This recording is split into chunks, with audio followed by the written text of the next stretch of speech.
दर्शकबिन नमस्कार।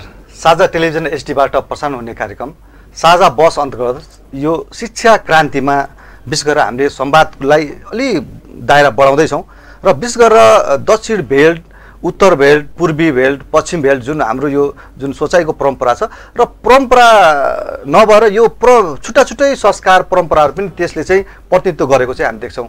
विशेष गरेर उत्तरी बेल्ट र दक्षिणी भेटमा चाहिँ शिक्षा, स्वास्थ्य, विकासका पूर्वाधारहरू कमी भएको, चेतनाको स्तर कमी भएको अथवा एकल राज्य जस्तो भन्नुको मतलब त्यो समुदायमा त्यहाँको जो मूल्य छ त्यसले भनेपछि सबैले मान्ने खालको त्यो खालको परम्पराबाट चाहिँ हुर्किरहेको संस्कार छ भनेर चाहिँ बहस गर्ने गरिन्छ, कुरा गर्ने गरिन्छ। र यो विषयमा जानकारी पनि के छ भन्दा एउटा व्यक्तिलाई समातेपछि त्यो समाजलाई नै समातेको भन्ने कुरा राजनीतिको चेतनाबाट राजनीतिक दलका नेताहरूले जुन अभ्यास गरिरहेका छन् त्यही अभ्यासबाट गुज्रेको हामीहरूले देख्न सक्छौँ। र विशेष गरेर त्यही रहेर हामीलाई चासो के छ भन्दा यो शिक्षा क्रान्तिमा साँच्चै दक्षिणको एरिया कस्तो छ त, अथवा दक्षिण भेलमा कति समस्याहरू छन्, उत्तर भेलको विषय कुरा गरेको छ, मध्यम यो लोकमार्गको विषयमा, महेन्द्र राजमार्गको विषयमा हामीले बहस गरेका छौँ, यहाँका शैक्षिक संस्थाको विषयमा बहस गरेका छौँ। तर दक्षिण एरियामा कस्तो छ त भन्ने विषयमा आज हामी विशेष गरेर केन्द्रित रहँदैछौँ।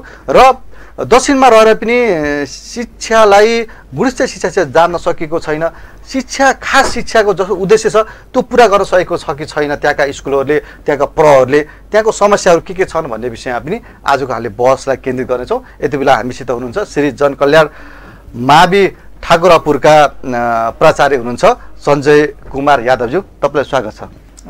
धन्यवाद सर। दक्षिण भेलको समस्या के भन्दाखेरि एक त विधेयक छोराछोरीमा भन्ने कुरा आउँछ, दोस्रो कुरो कम उमेरमै बिहा गरिदिने कानुनले दिए पनि लुकेर छिपेर त्यहीँका जनप्रतिनिधिहरूले बिहा गरेका होइन, ती समाचारहरू हामीले लेख्ने पनि पढ्ने पनि गर्छौँ।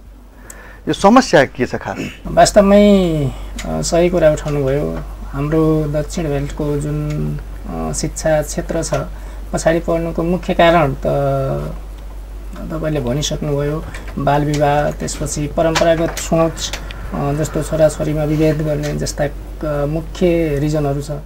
त्यसबाट पनि अझ माथि उठेर हेर्ने हो भने खास गरेर अहिले गणतन्त्र आइसकेपछि पनि जुन विचार चेन्ज हुनुपर्ने हो, जुन अवस्था चेन्ज हुनुपर्ने हो त्यो नभएको कारण भनेको अहिले आएर मुख्य रूपमा विद्यालयहरूमा दक्षिणी बेल्टमा राजनीति हावी हुनु हो। त्यो मुख्य रूपमा हामीले अहिले भोग्दै आएको समस्याहरू प्रत्येक विद्यालयमा, म लगभग गैँडाबाको सन्दर्भमा कुरा गर्दैछु, मुख्य समस्या नै राजनीति हावी भएर हो। त्यस्तो अवस्था सिर्जना भइसकेपछि विद्यालयमा जुन मनोबलबाट अध्ययन अध्यापन कार्य हुनुपर्ने हो त्यसमा समस्या देखिएको छ। मैले दर्शकलाई चाहिँ यहाँ जानकारी पनि गराउन चाहन्छु।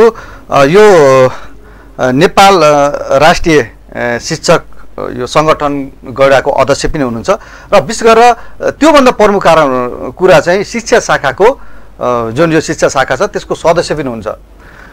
जस्तो शिक्षा शाखामा बस्दै गर्दाखेरि तपाईँले कुरा गर्ने त सबै स्कुलको लागि हो, त्यहाँ भएका 22वटा सामुदायिक विद्यालय, 11वटा मद्रसा लगभग होइन, 12वटा संस्थागत विद्यालयहरूको विषय हकितको विषयमा कुरा गर्नुहुन्छ होइन।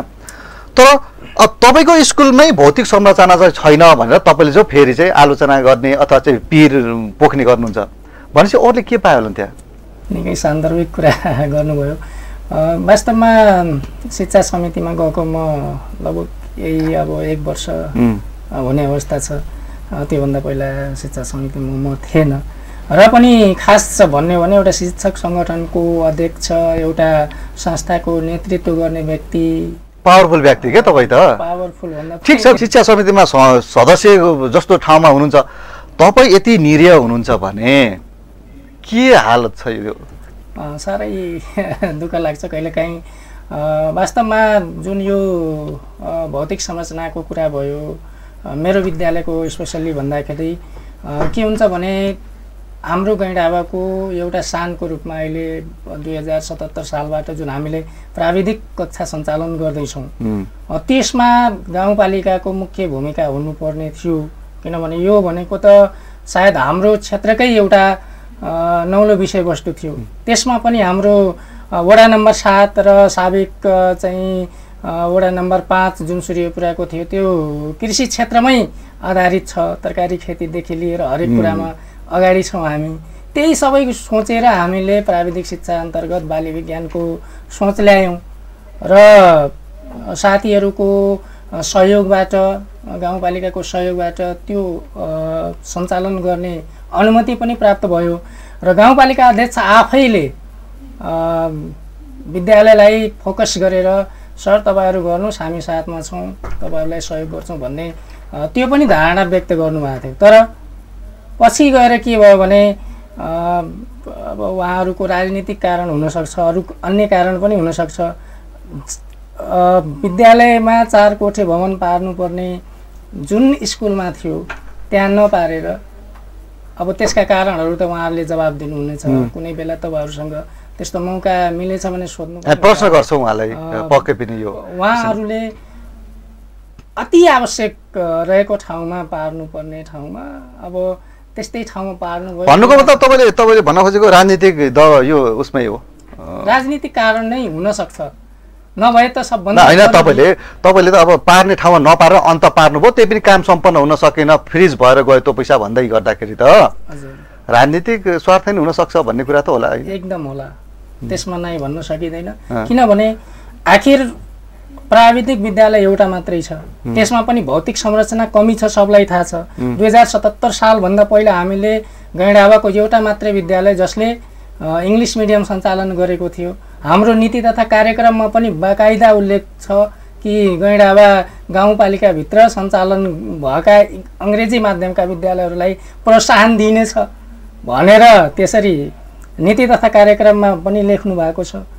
तर 3-4 वर्ष हामीले चलाइयो, त्यो 3-4 वर्षको अवधिमा प्रोत्साहन भन्दा धेरै नकारात्मक अब कमेन्ट्सहरू पाइयो सर।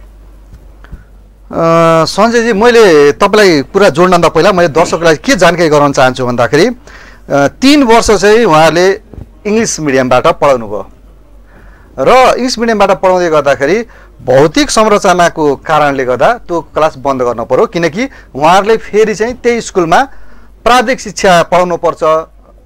सञ्जय सरले भने चाहिँ बाली विज्ञान चाहिँ उहाँहरूले 18 महिने सिटिबिटीबाट चाहिँ लिएर आएर पढाउनु भयो होइन। त्यसले गर्दा भौतिक संरचना पुगेन, त्यो इङ्ग्लिस पढ्ने व्यक्ति क्लास चाहिँ तपाईँले बन्द गर्नुभयो होइन। बन्द गर्दै गर्दा एउटा प्रश्न चाहिँ उठ्छ क्या, यहाँ इङ्ग्लिस क्लास बन्द गर्नु भनेको के भने तपाईँको अथवा के भने तपाईँको अध्यक्षको अथवा के भने तपाईँ व्यवस्थापन समितिको या भने नगरपालिकाका अथवा गाउँपालिकाका जनप्रतिनिधिहरूको नेताहरूको लगानी बोर्डिङ स्कुलमा छ? त्यो हुनसक्छ, त्यसको बारेमा मैले कन्फर्म त भन्न त होइन। न बन्द त किन गर्न पर्थ्यो त, न त चलिरहेको थियो, तपाईँहरूले चाहिँ अलिक व्यवस्थापन गर्न सक्नुहुन्थ्यो। तपाईँले पढ्दै गर्दा विद्यार्थी त आथे उत्साहजनक थियो एकदम हुन्छ। अनि फेरि चाहिँ तपाईँ चाहिँ त्यसलाई चाहिँ प्रोत्साहन गर्ने ठाउँमा चाहिँ त्यसलाई चाहिँ सबैले चाहिँ मिलेर हटाउनु भयो भनेपछि केही स्वार्थ त जोडियो होला पक्कै पनि। सबभन्दा गाह्रो विषयवस्तु त्यही भयो होइन। मेरो अब कार्यकालमा यो सुरुवात पनि भयो र एन्ड पनि भयो। मैले प्रको पद सम्हालेपछि त्यो स्कुलबाट मैले क पनि सिकेको हो, त्यही स्कुलमा पढेको हो, त्यही स्कुलमा जागिर खाइयो, त्यही स्कुलमा प्र हुने मौका पनि पाइयो। एउटा मेरो लागि त सौभाग्यको कुरा थियो यो। मैले नै सबैसँग सल्लाह गरेर यो एउटा भ्यू ल इङ्ग्लिस मिडियममा लैजाउँ, बोर्डिङ स्कुलमा बच्चाहरू खाचाखाच भर्ने, हाम्रोमा बच्चै नहुने त्यो अवस्था थियो।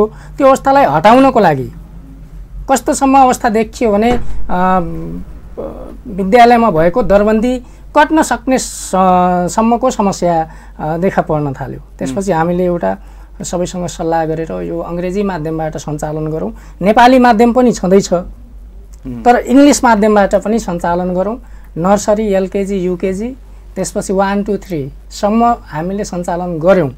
त्यसपछिको समस्या के भयो भने विद्यालयमा प्राविधिक शिक्षा लागू गर्नुपर्छ भन्ने सोच आयो।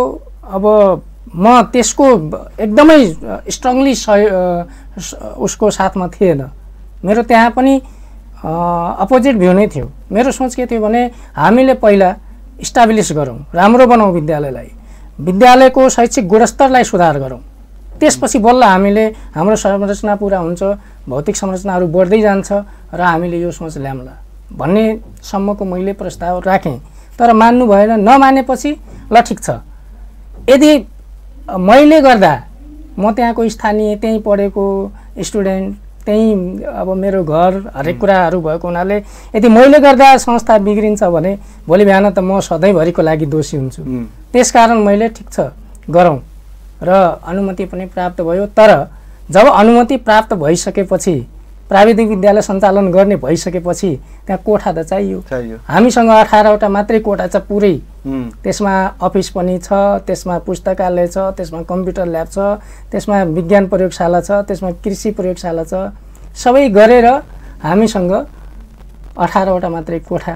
त्यसमा पनि 11वटा क्लास त त्यसै शिशुदेखि नर्सरीदेखि भनौँ न 10सम्म सञ्चालन गर्नुपर्ने। अझ झन् त्यसमा प्लस अंग्रेजी पनि पढाउनु भएको छ, इङ्ग्लिस मिडियम पनि चलाउनु पर्यो। अब प्राविधिक ल्याउनु पर्यो, त्यसमा फेरि प्राविधिक ल्याउनु पर्ने। पछि एउटालाई हटाउँदाखेरि इङ्ग्लिस हटाइयो। त्यो समस्या भयो। अब त्यसमा मेरो कुनै किसिमको अब भनौँ न रिस राग अथवा त्यो स्वार्थ त जोड्नु भएको छैन नि, शेयर त छैन तपाईको? छैन, मेरो कहीँ पनि छैन। कसको छ? त्यो खोजी नीतिको विषयवस्तु हुनसक्छ, मेरो छैन। किनकि अहिले त बोर्डिङ स्कुलमा किन जाने भन्दा अहिलेको सन्देश त एउटा कुरा, अहिले उत्तरतिरको बेल्ट र यो बेल्टमा चाहिँ थोरै परिवर्तन भइसकेको अवस्था छ। तर पहिला त इङ्ग्लिस सिक्नको लागि चाहिँ जाने भन्ने थियो नि त, होइन? त्यसले गर्दाखेरि सामुदायिकमा विद्यार्थी भएनन्, निजीमा नै गए, किन भन्दा इङ्ग्लिस पढाउन सकेन, हामीसित दक्ष जनशक्ति भएन भन्ने खालको थियो।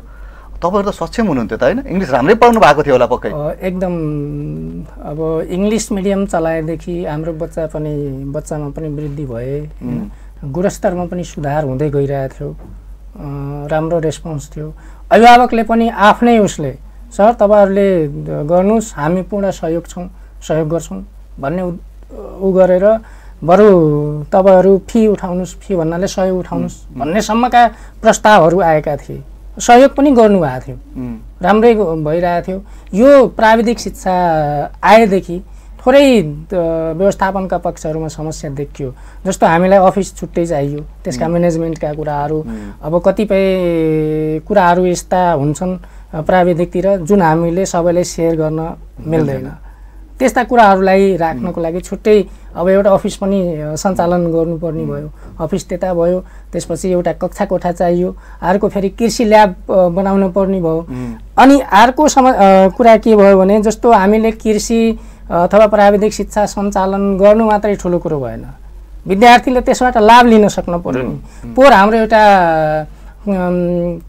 कृषकसँग कृषि विद्यार्थी भन्ने एउटा कार्यक्रम थियो निर्देशनालयबाट। त्यसमा के भयो भने उहाँबाट हामीलाई अब साथीहरूले के भन्नुभयो भने तपाईँहरू नयाँ विद्यालय सञ्चालन गर्दै हुनुहुन्छ, यदि तपाईँहरूसँग ल्याबका कुराहरूमा तपाईँहरू कमजोर हुनुभयो भने भोलि बिहान विद्यार्थीले विश्वास गर्दैन, अभिभावकले विश्वास गर्दैन। त्यसकारण उहाँहरूले के गर्नुभयो भने कृषकसँग कृषि विद्यार्थी त्यो कार्यक्रमभित्र एउटा यो च्याउको बिउ, च्याउ होइन कि च्याउको बिउ उत्पादन गर्ने हामीलाई मेटेरियल उपलब्ध गराउनु भयो, जुन हामीले किन्यो। अहिले विद्यालयमा आइसकेको छ, विद्यालयमा दर्ता भइसकेको छ, तर विद्यालयमा राख्ने ठाउँ छैन, भाडामा राखिएको छ। त्यस्तो अवस्थामा हाम्रो विद्यालय छ। विद्यालयमा अनुगमन पनि आउनुहुन्छ, शिक्षा शाखाबाट पनि आउनुहुन्छ, अथवा स्वयं हाम्रो बच्चुलाल केवटज्यू हाम्रो अध्यक्षज्यू उहीँ हाम्रो स्थानीय नै हुनुहुन्छ, वडा नम्बर 6 र 7 खासै टाढा पनि छैन, उहाँ आइराख्नुहुन्छ। सबै कुरा उहाँहरूलाई अवगत छ र पनि जुन एउटा हामीले अपेक्षा गरेका थियौँ त्यो पुरा भएन। सर, यसमा मैले जान्न चाहेँ तपाईँको कुल बजेटको कति पर्सेन्ट चाहिँ शिक्षामा छुट्याएको छ, के याद छ तपाईँलाई? मलाई याद छ लगभग तपाईँको 7%, जम्मा 7% या समथिङ यस्तै, भन्नाले 10 भन्दा बढी छैन। जबकि 15%सम्म सरकारको सोच नै हो लगानी गर्नुहोस्, तर 10% भन्दा पनि बढी। यदि हामीले त्यो तलबलाई पनि त्यसमा गाभ्यौँ भने बल्ल त्यो पुग्छ।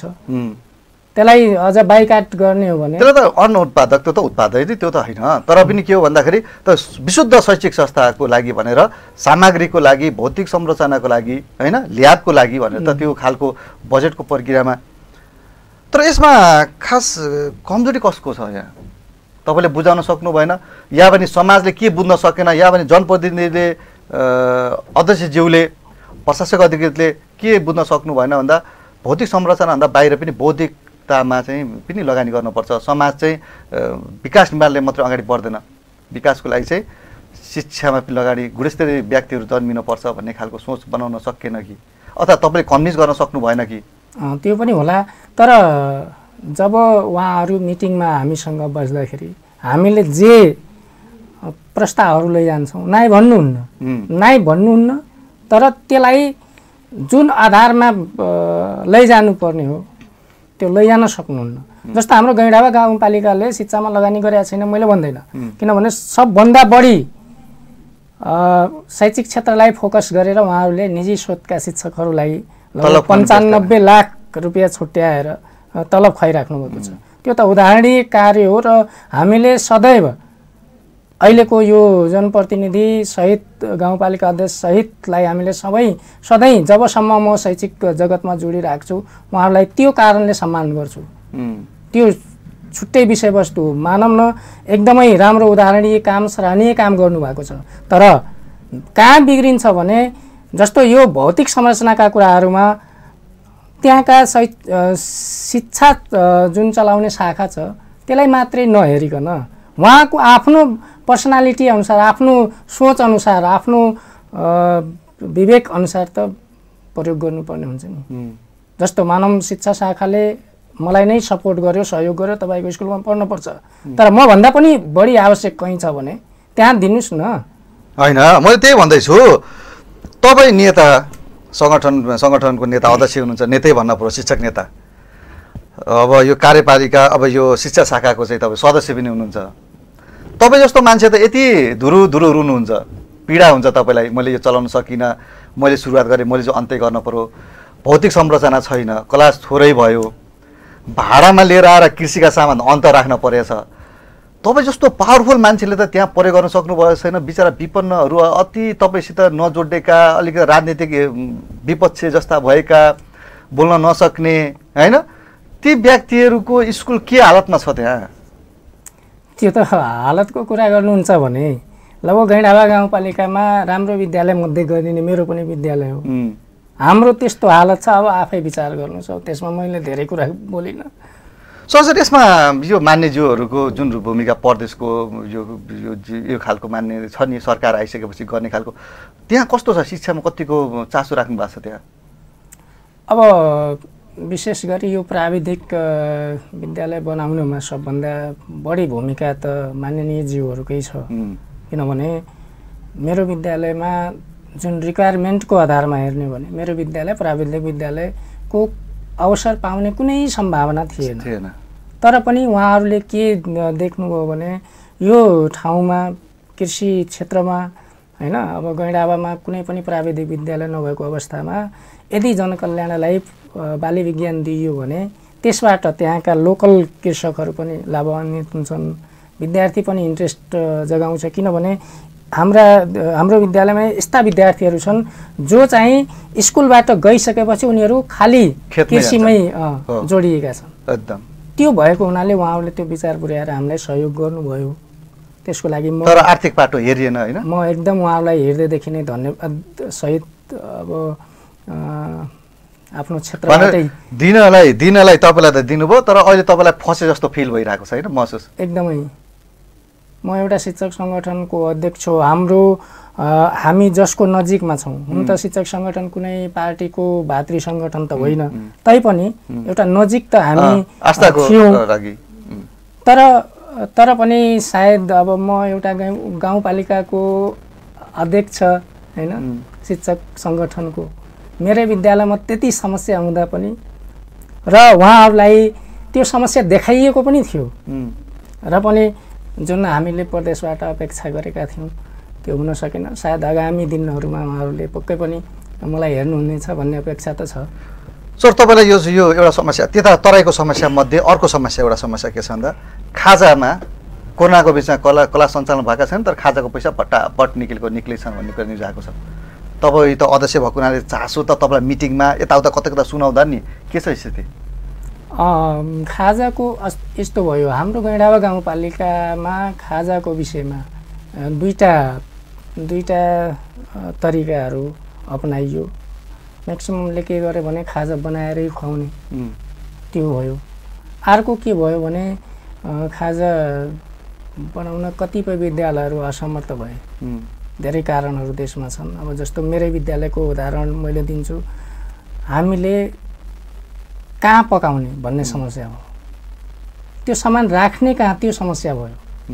कि त अफिसमै थुपार्न पर्यो, सबै कुराहरू भाँडाकुँडादेखि लिएर सबै कुराहरू खाद्य वस्तुहरू सबै अफिसमा थुपार्न पर्यो, कि त त्यसको लागि म्यानेजमेन्ट गर्न पर्यो। हामीसँग दुइटै छैन। त्यस कारणले गर्दा पनि हामीले सुरुवातमा के गर्यौँ भने त्यसमा पनि हाम्रो जुन कार्यालय सहयोगी हुनुहुन्छ, उहाँ रिटायर अवस्थामा हुनुहुन्छ, 60 वर्ष पुरा हुने अवस्था। त्यो पनि भएको। अब 60 वर्षको मान्छेले लगभग 350 जना विद्यार्थीलाई पकाएर खुवाउने अवस्था पनि त्यो नदेखिएको हुनाले अभिभावक बोलाएर उहाँहरूकै सहमतिमा हुन्छ। कतिसम्म पनि गरियो भने विद्यालयले आफ्नो लगानी र केही लगानी अभिभावकबाट गरेर टिफिन समेत हामीले सम्पूर्ण विद्यार्थीलाई बाँडेका थियौँ। के गर्न भन्दा टिफिन लिएर आयो भने त्यसको खाजा डराउन दिनलाई, टिफिन लिएर आयो भने खाजाको पैसा पाउने भए, नभए ल्याएनन् भने नपाउने भन्नेसम्मको अवस्था देखाइयो। त्यसपछि लगभग राम्रै चलिरहेको थियो। हाम्रो जुन अहिले यो कोरोनाको वैशाख कति गतेसम्म विद्यालय जुन सञ्चालन भयो, वैशाखमा 8 दिन छ मेरो विद्यालयमा सञ्चालन भएको 8 दिन, त्यतिसम्मको पैसा निकास भएको छ। त्योभन्दा यताको जेठ असार अथवा यता साउनको निकास भएको अवस्था छैन। त्यो गाउँपालिकामै होला। कार्पेट चाहिँ भनेर पैसा आछ, कार्पेट गएर हेरो, पातलो कार्पेट हेरो खायो हैन। अनि एल्युमिनियमको भनेको छ मोटो हाल्न पर्नेमा कसैले चेक गर्दैन, भित्रबाट हेर्दा पातलो हालेको छ, पत्ता चाहिँ हालेको छ, एल्युमिनियम त हालेको छ, त्यो थिकनेस कसले नाप्न जाने। त्यो खालका समस्याहरू तराईका बेल्टहरूमा धेरै देखिन्छन् भन्ने कुरा छ कि कतिको महसुस गर्नुभएको। किनकि तपाईँ त त्यहीँको जनता हो, तपाईँलाई त्यहाँको नर्म्स थाहा छ, त्यहाँको आधार थाहा छ। तपाईँ त्यहीँ जन्मिनुभयो, त्यहीँ हुर्किनु भयो, तिनैसित लड्नुभयो, त्यसको विरुद्धमा लाग्नुभयो, कोही ठाउँमा त्यसैको सहभागिता पनि लाग्नुभयो होला। अहिले नै उदाहरण हेर्नुहोस् न, जुन विद्यालयमा 4 कोठे भवन हाम्रो पर्याप्त थियो, त्यसमा त्यही भएर त रोकियो, त्यही भएर त अख्तियारसम्म गयो। यही तपाईँले भनेकै समस्या भएर होला नि।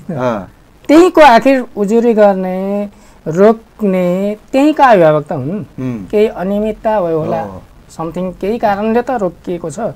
राम्रै भएको भए ल ठिक छ, यदि उहाँहरूले राम्रो गर्नुभएको थियो भने कसैले विरोध गर्दैमा त रोकिने कुरो हुँदैन थिएन। अख्तियार आए पनि आफ्नो त्यो प्राविधिक पाटो हेर्छ, ठिक छ भने त स्वीकृति फेरि दिन्छ। त्यस्ता समस्याहरू छन्, नभएको होइनन्।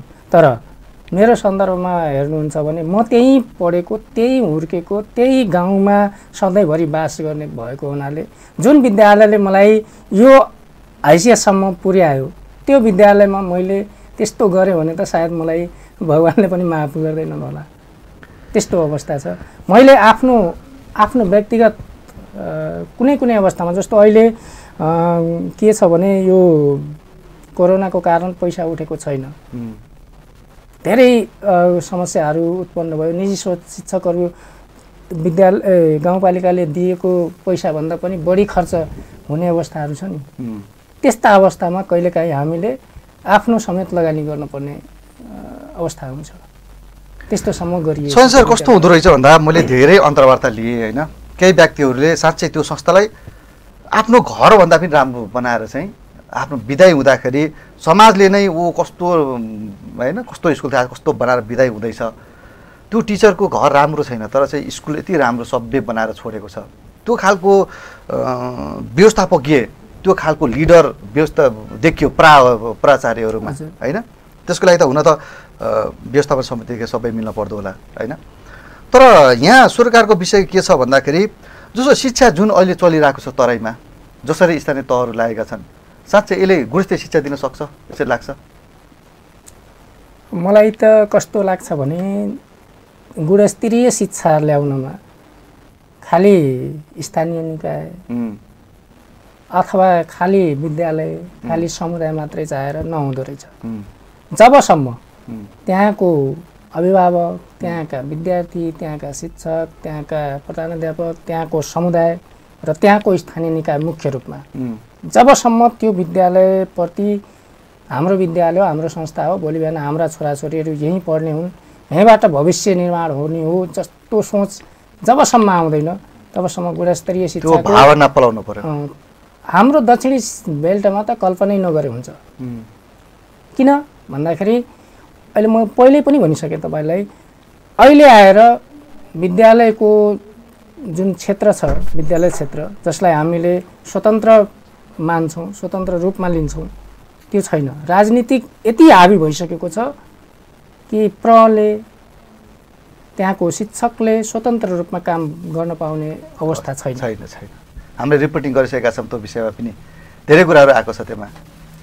त्यही भएर जबसम्म हाम्रो सोच परिवर्तन हुँदैन तबसम्म गुणस्तरीय शिक्षा खाली नाराबाजी मात्रै हो। फेरि सञ्जय सर यहाँ त समस्या के छ भन्दा तपाईँले यदि मान्नु भएन भने त फेरि अर्को अध्यक्षलाई लिएर आउँछ व्यवस्थापक, तपाईँलाई सपोर्ट गर्दैन, समस्या त फेरि बिकराल छ। हाम्रो गैँडामा त झनै समस्या छ। हेर्नुहोस्, म यदि राजनीतिक अवस्थाबाट अलि क्लोज भएर हिँडिएन भने अथवा उहाँहरूले भनेका कुरा मानिएन भने धेरै ठाउँमा देखियो। हाम्रो ठाउँमा त तर राम्रा टिचरहरू जसले पर भएदेखि राम्रा कामहरू, उदाहरणीय कामहरू गर्नुभएको छ, विद्यालयप्रति जिम्मेवार पनि हुनुहुन्छ, त्यस्ता शिक्षकहरूलाई राजनीतिक अवस्था नमिलेको कारणले प्रबाट हटाइएको अवस्थाहरू हाम्रो गैँडामा धेरै देखिएको छ।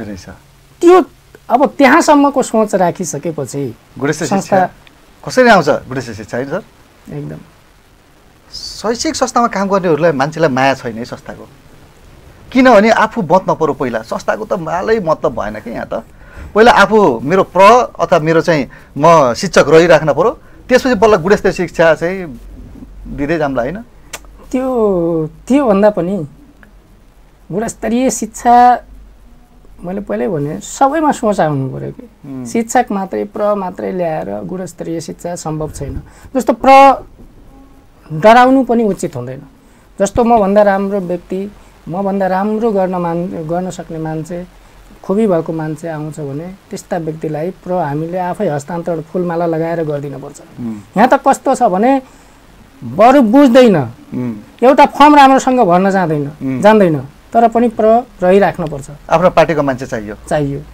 ती सबै कुराहरू भइसक्यो। किनकि त्यहाँ त फेरि अर्कोलाई पनि आफन्तीलाई त्यहाँ टिचर ल्याउन छ नि। त्यो सोच त छ नि अहिलेसम्म। त्यही नहटेसम्म गाह्रो छ। राजनीतिक हस्तक्षेप मैले पहिल्यै भनिसकेँ, नहटेसम्म गाह्रो छ। रह्यो कुरो प्रधानाध्यापक भएर मात्रै राम्रो गरिन्छ भन्ने छैन। म त्यही स्कुलमा के भन्छ अस्थायी शिक्षकमा काम गरेका थिएँ 3-4 वर्ष। राम्रै रेस्पोन्स थियो, सबै विद्यार्थीले उत्तिकै माया गर्नुहुन्थ्यो। अहिले पनि उही छ। आखिर मेरो भन्दैमा त्यो हैसियत बढेको होइन नि, त्यो ठाउँलाई चेन्ज गर्ने मेरो पनि सोच हो। किनभने मेरो विद्यालय, मेरो घर, अनि त्यसमा पनि मेरै छोराछोरी पढ्ने स्कुल, मैले त्यसलाई राम्रो बनाउनै पर्छ नि। जबसम्म सबै व्यक्तिमा त्यो हुँदैन, जबसम्म विद्यालय मेरो भन्ने सोच हुँदैन, तबसम्म गाह्रो छ सर गुणस्तरीय शिक्षा। हाम्रो पनि गुणस्तरीय शिक्षा नहोस् भन्ने चाहना होइन, तर उही के भन्छ अरे अन्तर्वार्तामा, उही भाषणमा सभाहरूमा राख्ने हो भने त्यो पोसिबल छैन। हाम्रो गैँडामा त्यही देखिएको छ। भाषणमा त हामीले 1 नम्बर राम्रो काम गरेका छौँ। अहिले बोल्दै गर्दा साथीहरूलाई धेरै राम्रो पनि लाग्यो होला, सञ्जय सरले राम्रै भनिराख्नुभएको छ होइन। तर कमी कमजोरी पनि त छन् नि। कमी कमजोरी जुन छन्, हाम्रा कमी कमजोरीहरूलाई हाम्रो समुदायले, एउटा मात्रै समस्या के भने समुदायलाई बोलाउँदा त्यहाँ उपस्थित हुनुहुन्न। जस्तो म 33 वर्षपछि मेरो स्कुलमा वार्षिक उत्सव गराएँ। 33 वर्ष बितिसक्यो। 33 वर्षमा त्यो वार्षिक उत्सवमा जुन उत्साहपूर्वक सहभागिता हुनुपर्ने त्यो एक त भएन। जति मान्छे आए म्याक्सिममले त राम्रै कुरा गरे। कतिपयले त यो खर्च गर्नुभन्दा त अर्को केही गरे हुन्थ्यो भन्नेसम्म अब कतिले गाली पनि गरे हैन, त्यो सहनुपर्ने हाम्रो अब त्यो हिसाबले कर्तव्य पनि भयो, किनभने हुन त त्यो पैसाले अर्को काम त हुन्थ्यो। तर एउटा के भने शिक्षालाई जबसम्म विद्यार्थी अभिभावक सहितलाई हामीले सम्झाउन बुझाउन सकिँदैन, जनप्रतिनिधिलाई आफ्नो समस्या देखाउन सकिँदैन, तबसम्म विद्यालयलाई अगाडि बढाउन गाह्रो त छ नि। त्यो भएर अनि एउटा अरू सानो समस्या के छ भने, हेर्दा त सानो समस्या हो, ती अभिभावक जसलाई हामीले बोलाउँदा आउनुहुन्न, उहाँहरू चिया पसलमा अथवा अब कुन पसलमा हुन्छ त्यहाँ गएर खालि कमेन्ट मात्रै, कुरा मात्रै बढी गर्ने हैन। हजुर, त्यही कुरा यदि हाम्रो सामुन्ने आएर अथवा शिक्षकको कमी कमजोरी आएर प्रलाई अथवा समथिङ उहाँहरूलाई नै सर अभिभावकको यो त समस्यै रह्यो, सबैभन्दा ठुलो समस्या त अभिभावकले छोराछोरीप्रति त्यति ख्याल नगरेको अवस्था छ। उहाँहरूले सबै जिम्मा भनेको टिचरलाई छोडिदिएको, स्कुललाई छोडिदिए जस्तो गर्नुहुन्छ। पैसा दिएपछि आफ्नो कर्तव्य पुरा भयो हैन, उहाँले त सरहरूले रगटेर पिसेर खुवाइदिने हो कि के गर्ने हो, उहाँको जिम्मा छ। त्यो खालको संस्कार र सोचाइ चाहिँ अहिले बढ्दो क्रममा छ। उत्तरी बेल्टमा त केही हदसम्म यो छैन, अलिक कम भएको छ यता त अहिले पनि। तर हाम्रो दक्षिणी बेल्टमा वास्तविक यथार्थ यही हो। उहाँहरू बच्चालाई स्कुलमा ल्याएर भर्ना गराइदिएपछि सम्पूर्ण उसलाई पढाउने, उसलाई अनुशासन सिकाउनेदेखि लिएर सम्पूर्ण कार्यहरू टिचरले मात्रै गर्नुपर्छ भन्ने धारणा छ।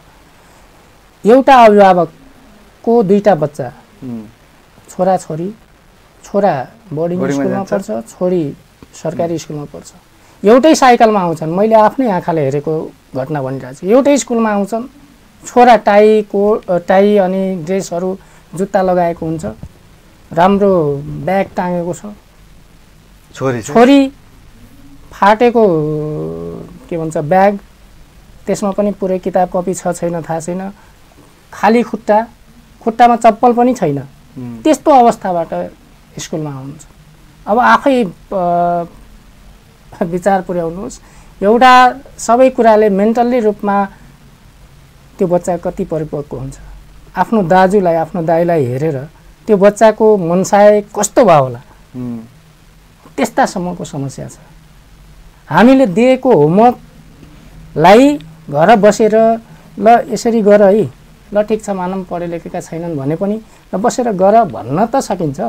त्यतिसम्म पढे लेखेका राम्रा व्यक्तिहरूले त्यतिसम्म गर्नु एकदम। त्यो त यो कुरा त अहिले एकदमै समय नै नदिने, छोराछोरीलाई मोबाइलै दिने, गेमै खेल्नमा व्यस्त गराउने, जसरी हुन्छ चुप्प लाएर बस्न पर्यो। भनेपछि चेतनाको कमी चाहिँ परिवर्तन हुनलाई स्थानीय सरकार आए पनि त्यो परिवर्तन हुन सकेन भन्छ। त्यो एकदम देखियो सर, किनभने स्थानीय निकायले जुन आधारमा हामीले बिचमा, किनकि यहाँ त हामीले गाउँपालिकालाई किन जोड्छौँ भन्दाखेरि अभिभावक हो, उसले हर कुराको जिम्मा लिन्छ। उसलाई भोट दिँदा पनि जिताउनका के को लागि मेरो जिन्दगी परिवर्तन हुन्छ, सुखमय हुन्छ, मेरा छोराछोरीको भविष्य चाहिँ एकदमै राम्रो हुन्छ, हामी एकदम राम्रो खान्छौँ, राम्रो लाउँछौँ। तराई भेलको एउटा समस्या के छ भन्दा सरसफाइमा ध्यान नदिएको देखिन्छ। फोहोर मैला बढी केन्द्रित, किनकि हुन किसान हो, तर सफा चाहिँ लाएर हिँड्न पर्ने। कपडाहरू पनि एकदम फोहोर, स्कुलमा जाँदाखेरि एकदम फोहोर लाग्यो, 4-5 दिनदेखि नधोए जस्तो लाग्यो। किनकि कपडा चाहिँ प्रेस लाएर सफा गरेर लाउने त हामीले पनि त सधैँ होइन, 1 वर्षदेखि लागेको कपडाहरू पनि यस्तै छ। राम्रो हुन्छ, त्यो समस्या चाहिँ एकदमै छ। हुन त अब कतिपय अभिभावकहरू कृषक हुनुहुन्छ, किसान हुनुहुन्छ, टाइम नपाएर पनि हुन सक्ला। तर के छ भने हप्तामा 3 दिन एउटा ड्रेस लगाएर गए पनि त्यति साह्रै मैलो हुँदैन। यहाँ त कस्तो छ भने एउटा ड्रेस सिलाइदिने, अझ त्यो ड्रेस पनि सिलाउने पैसा विद्यालयले अथवा छात्रवृत्तिबाट आएको हुन्छ। एउटा आफैले सिलाइदिए पनि कम्तीमा हप्तामा 2टा ड्रेस भयो भने लगाएर जाने अवस्था त हुन्छ। त्यति सोच्नु।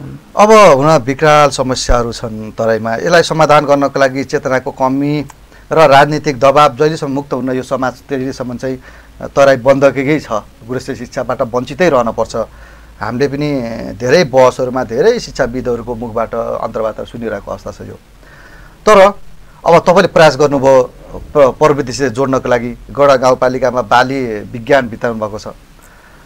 अब तपाईँको स्कुलमा के को लागि आउने एउटा विद्यार्थी अथवा अभिभावकले किन तपाईँलाई पठाउने भनेर मैले सोधेँ भने के भन्नुहुन्छ? सबभन्दा पहिला त जति पनि अब एससी पास गरेका विद्यार्थी भाइ बहिनीहरू छन्, उहाँहरूलाई म कङ्ग्रेचुलेसन भन्न चाहेँ। यो वर्ष कोरोनाले भए पनि, परीक्षा नदिकन भए पनि, अथवा अर्को कक्षा पढ्न पाउने हैसियत बनाउनु भएको छ। वास्तवमा हाम्रो विद्यालयमा किन आउनुपर्छ भन्ने यदि त्यसको म जवाब के दिन चाहेँ भने, हाम्रो विद्यालय गैंडावा गाउँपालिका वडा नम्बर 7मा जुन सञ्चालित रहेको जनकल्याण मावि छ, जनकल्याण माविमा हामीले अहिले पनि, अब बाहिर हेर्दाखेरि हामीले इङ्ग्लिस मिडियम हटाए पनि हाम्रा अहिले पनि इङ्ग्लिस मिडियम सञ्चालित छ। ट्रान्सलेट विषयहरू राखेर हामी त्यो आधारमा भए पनि अहिले सञ्चालन गरिरहेका छौँ। बोर्डिङ स्कुलका धेरै रुल्सहरूलाई हामीले फलो गरेका छौँ। मभन्दा पहिला त्यही विद्यालयको कन्डिसन कस्तो थियो भने आधा विद्यार्थी नजिकै जङ्गल छ, जङ्गलमा भेटिन्थे। तर अहिले हामीले बाहिर विद्यार्थी जानु पर्यो भने आउट गोइङ कार्ड नलिकन बाहिर जाने अवस्था छैन। अनुशासनका ती कुराहरूमा धेरै सुधार हामीले गरिसकेका छौँ। प्रत्येक कोठामा सीसीटीभी क्यामेराहरू जडान भइसकेको छ। विद्यार्थी टिचरले के गरिराख्नु भएको छ भन्ने कुरा म अफिसमा बसेर भए पनि हेर्न सक्ने अवस्था छ। वातावरण पनि हाम्रो एकदमै राम्रो छ। हामीसँग पुस्तकालय, अब ल्याबका, कम्प्युटर ल्याबका धेरै कुराहरू हाम्रो पुरा भइसकेको अवस्था छ। अब यदि हामीले प्राविधिक शिक्षातिर जान खोज्छौँ भने कम्तीमा पनि बाली विज्ञान अथवा किसान परिवारहरू धेरै छ नेपालमा। कृषि भन्ने पनि छ।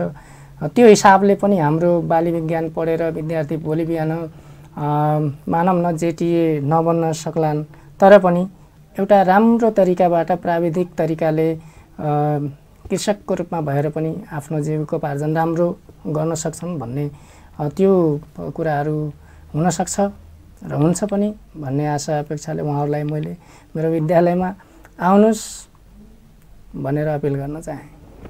तपाईँलाई धन्यवाद। धन्यवाद सर। तपाईँहरूले मलाई आएर आफ्नो जुन भनाइहरू राखिदिने अवसर दिनुभयो त्यसको लागि म तपाईँसहित सम्पूर्ण टिमलाई हार्दिक आभार व्यक्त गर्न चाहन्छु। धन्यवाद सर। सञ्जय सर हुनुहुन्थ्यो हामीसित। विशेष गरेर हामीले यो बसलाई श्री जनकल्याण मावि भन्दा पनि उहाँ एउटा शिक्षक नेता भएको रूपमा, गढा गाउँपालिकाको यो शिक्षा शाखाको सदस्य भएको रूपमा हामीले बृहत रूपमा प्रयास गऱ्यौँ। धेरै कुरालाई समेट्ने प्रयास गऱ्यौँ। थोरै भए पनि छुने प्रयास गऱ्यौँ कि त्यो छुवाइले चाहिँ पक्कै पनि अलिकति थोरै भए तरङ्गित चाहिँ होस्। जो जति पनि अन्तर्वार्ता सुन्नुहुन्छ, जति पनि हेर्नुहुन्छ, उहाँहरूलाई लाग्न सक्छ कि यो बसबाट हामीले के पाउने अथवा चाहिँ के लिने भन्दा पनि हामीलाई के चाहिएको छ भन्दाखेरि तराईका समस्याहरू समाधान गर्नका लागि कतिवटा पाटाहरू छन् त। एउटा प्रहले आफ्नो टेबलमा बसेर, आफ्नो कुर्सीमा बसेर के गर्दाखेरि के गरिरहेको छ, के गर्छ, त्यसलाई कहाँदेखि दबाब पाउँछ, कहाँदेखि असहयोग छ, तर पनि कसरी दुःख गर्दै त्यो स्कुललाई अगाडि बढाइरहेको छ। र त्यसमा साथ दिन सक्ने हो भने प्राविधिक शिक्षादेखि लिएर इङ्ग्लिस मिडियमका शिक्षाहरू यही सरकारी स्कुलमा, सामुदायिक स्कुलहरूमा पढाउन सकिन्छ। आफ्ना छोराछोरीलाई, आफ्ना बच्चाहरूलाई चाहिँ त्यहीँबाट चाहिँ गुणस्तरीय शिक्षा दिन सकिन्छ भन्ने सन्देश चाहिँ जान्नका लागि यो अभ्यासको रूपमा चाहिँ हामीले यो अन्तर्वार्ता केन्द्रित गरेका छौँ। र आगामी दिनहरूमा सरलाई लिएर आएर स्कुलको गुणस्तरको शिक्षा र स्कुलकै विषयमा विशुद्ध रहेर चाहिँ प्रश्नहरू गर्ने छौँ र बुझ्ने प्रयास गर्नेछौँ। तराई भेलमा बसेर शिक्षालाई गुणस्तरसित जोड्नको लागि अब त 1 वर्ष मात्रै छ अबको अध्यक्षको। यदि उहाँ आउनुभयो भने त ठिक छ, यदि आउनु भएन भने कस्तो खालको नीति तथा कार्यक्रम लिएर आउन जरुरी छ अबका मेयरहरू या अध्यक्षहरू, यो विषयमा चाहिँ उहाँसित चाहिँ संवाद गर्ने प्रयास गर्नेछौँ भन्दै म कार्यक्रम प्रस्तुता भुवन जीसी पनि यहाँदेखि बिदा हुन्छु। हस्त, धन्यवाद, नमस्कार।